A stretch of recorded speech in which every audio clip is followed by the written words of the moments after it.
শেষ ঠিকানা যদি 3.5 হাত মাটি হয়, তাহলে কিসের তো ক্ষমতার দাপট? ভোর 5টায় মৃত্যু, সকাল 6টায় জানিয়ে দেওয়া হবে মাইকে, 8টায় শেষ গোসল করানো হবে, 9টায় তোমাকে নতুন কাপড়ে সাজানো হবে, জোহরের নামাজের পরে তোমার আলিশান বাড়ি থেকে বের করে নিয়ে যাওয়া হবে, 2টায় তোমার জানাজার নামাজ পড়ানো হবে, 2:30টায় তোমাকে কবরে নামিয়ে ফেলা হবে। মাটি দেওয়া শেষ হয়ে গেলে কেউ তোমার জন্য দোয়া করবে, আর কেউ চলেও আসবে। এই তো জীবনের শেষ আয়োজন।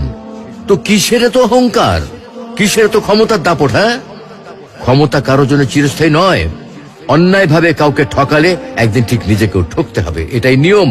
হ্যাঁ, এটাই নিয়ম। ভোরের সূর্যোদয়ের আলোতে যে পৃথিবী আলোকিত হয়, সন্ধ্যার সূর্যাস্তে তা আবার হারিয়ে যেত দেখি। অসত্য দিয়ে সত্যকে কখনো ঢেকে রাখা যায় না।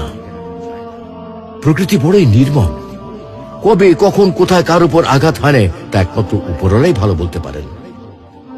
অহংকার আর দাম্ভিকতা পতনের লক্ষণ। তাই অহংকারী না হয়ে সহনশীল হন। ক্ষণস্থায়ী এই দুনিয়ায় কেউ চিরস্থায়ী নয়। এজন্য ভুলে যেতে হবে সব রোগীর স্বপ্ন, ফিরে আসতে হবে রবের দিকে, কারণ শেষ ঠিকানা তো সেই 3.5 হাত মাটি।